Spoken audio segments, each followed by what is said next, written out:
Kata Allah, ciri orang beriman itu, sebentar, kita beriman tidak hari ini? Saya ulangi, beriman tidak? Yakin? Berarti ayat ini untuk kita. Kata para ulama, kalau ngaji Quran, buka mushafnya, posisikan semua ayat itu ditujukan kepada kita. Ini yang akan membantu kita lebih khusyuk dalam membaca Quran. Jadi jangan baca begitu saja, rasakan Allah yang sedang berbicara dengan kita.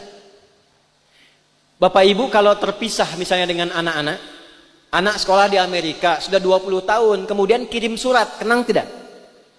Kirim kabar, senang tidak? Kirim surat, tenang tidak Bu? Senang ya? Saya mau tanya, ibu bapak sekalian, Al-Quran itu ada berapa surat? 114 surat. Semuanya disebut dengan surat. Jadi surat itu diturunkan oleh Allah untuk kita. Jadi itu surat-surat dari Allah untuk kita. Bukan sekedar dibaca. Tapi dirasakan bahwa Allah sedang kirim surat kepada kita ini. Sedang dibimbing kita, diberikan kabar gembira. Nggak pernah lihat tapi dikirimin surat. Apa kata Allah? Wa ma kana al-mu'minuna liyanfiru kafah. Hei, ciri insan beriman itu tidak harus berjuang semua ke medan perang.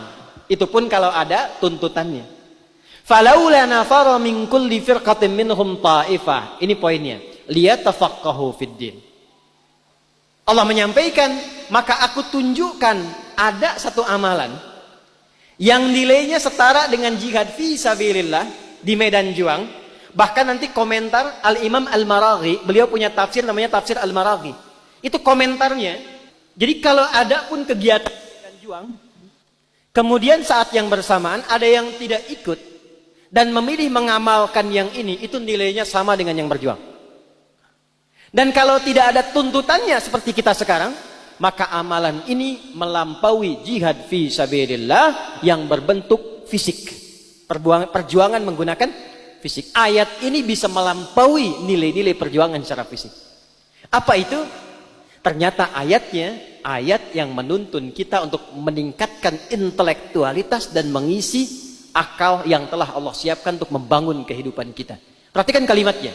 Falaula nafara min kulli firqatin minhum ta'ifah liyatafaqahu fiddin. Ciri insan beriman itu kalau ngaji, kalau belajar, dimanapun dia belajar, baik formal ataupun non formal, dia akan pastikan semua yang dipelajari itu serius untuk dipahaminya. Tuh, alhamdulillah. Ada fiqih, awas.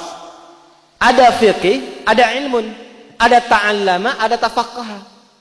Kalau ta'allama, Anda datang, masuk, dengarkan, pulang. Itu ta'allama namanya. Transfer pengetahuan. Tapi kalau fikih tidak begitu.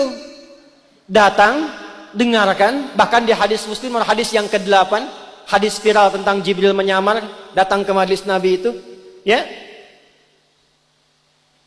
An Umar bin Al-Khattab radhiyallahu ta'ala anhu qala, "Bainama nahnu julusun 'inda Rasulillah sallallahu alaihi wasallam, idh tala'a 'alaina rajulun shadidu bayadi thiyabi, shadidu sawadi sa'ari, la yura 'alaihi atharu safari, wa la ya'rifu minna ahadun, fajalasa ila an-nabi sallallahu alaihi wasallam, فأسند ركبتيه إلى ركبتيه ووضع كفيه على فخذيه وقال يا محمد أخبرني عن الإسلام. Kalau kita mau gali detailnya, datang ke tempat belajar, duduk saf yang pertama, simak supaya fokus. Jadi kalau di depan guru itu nggak mungkin bisa bikin status, fokus. Belakang masih selfie, ceplik lagi pengajian sama Ustadz Adi. Depan fokus. Dan yang menarik, ciri insan beriman itu kalau belajar, pastikan kata Quran sampai paham. Sampai mengerti. Jangan tinggalkan tempat kita belajar sampai paham, sampai mengerti. Dan hebatnya apa? Nggak berhenti di sini. Inilah indahnya Islam. Jangan pernah mendapatkan ajaran dalam Islam, pesan Quran, kecuali Anda bagikan kebaikannya pada setiap tempat yang kita pijak. Maka ujung ayatnya ditutup, waliyunziru qaumahum idza raja'u ilaihim la'allahum yahdharun. Kalau kamu sudah paham, sudah ngerti, sudah pintar, sudah jadi pakar, pulang ke negeri kamu. Pulang ke kampung kamu. Share ilmunya, ajarkan yang baik supaya tempat yang kita pijak terbantu kemakmurannya, sukses, hebat, menginspirasi dan masyarakatnya menjadi masyarakat yang berilmu. Ini yang menjadikan saya selalu memberikan pesan pada teman-teman diaspora kita. Kalau sudah pintar, belajar di luar, pulang, bangun negeri. Cintai Indonesia ini. Ini amanah besar dari Allah. Merdekanya Indonesia dengan kalimat Allahu Akbar atas berkat rahmat Allah yang Maha Kuasa. Dan dengan didorongkan oleh keinginan luhur. Dari dulu sudah ada keinginan luhur. Hanya berkat dan rahmat Allah itu belum didapatkan. Karena itu ketika didapatkan di bulan Ramadan, Jumat kita deklarasi itu. Jangan dibatasi Jalan Pegangsaan Timur nomor 56. Nomor 56 itu menunjukkan kepemilikan. Rumahnya Syekh Faraj bin Marta.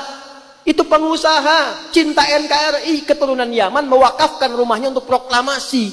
Karena itu proklamasinya atas berkat rahmat Allah yang Maha Kuasa. Amanah Allah kepada kita anak negeri, belajar yang pintar. Jadi pakar, belajar ilmu pengetahuan, belajar hukum, belajar ekonomi, belajar jadi insinyur. Silahkan menebar kemanapun. Kalau sudah pintar, pulang, bangun negeri. Itu amanah Quran.